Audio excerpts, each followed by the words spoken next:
Alors bonsoir, vous avez posé une question sur le mécanisme de la représentation.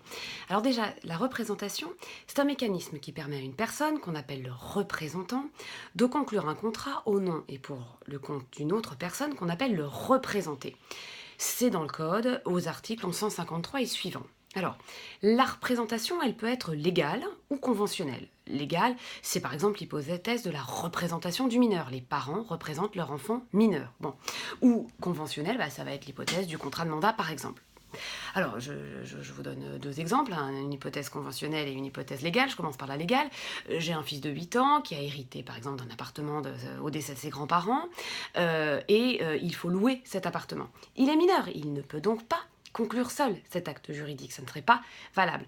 Mais moi, je vais représenter mon fils, je vais agir en son nom et pour son compte, et je vais, par exemple, vous louer son appartement.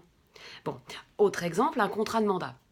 On imagine par exemple que c'est ma sœur qui vit aux États-Unis, elle a un appartement en France, elle veut le louer ou le vendre, peu importe. Elle va pas revenir spécialement pour conclure le contrat, elle va me donner mandat d'agir en son nom et pour son compte. Vous allez conclure le contrat avec moi, c'est-à-dire dans le sens où c'est moi qui serai en face de vous, mais en réalité, ça n'est pas moi votre co-contractant. Mon co-contractant, c'est mon fils, votre co-contractant, pardon, c'est mon fils ou c'est ma sœur.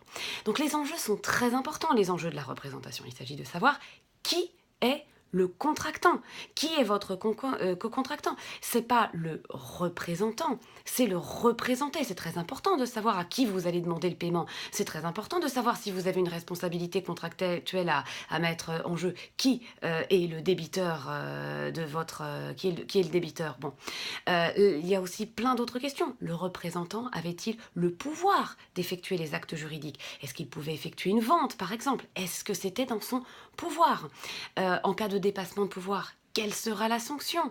Qui est tenu? Quand prend fin la représentation? Donc vous comprenez bien que les enjeux sont énormes et beaucoup trop variés évidemment pour les énoncer en quelques minutes, mais j'espère que là vous avez juste au moins cerné quelles étaient les grandes lignes et quels étaient les grands enjeux de la représentation.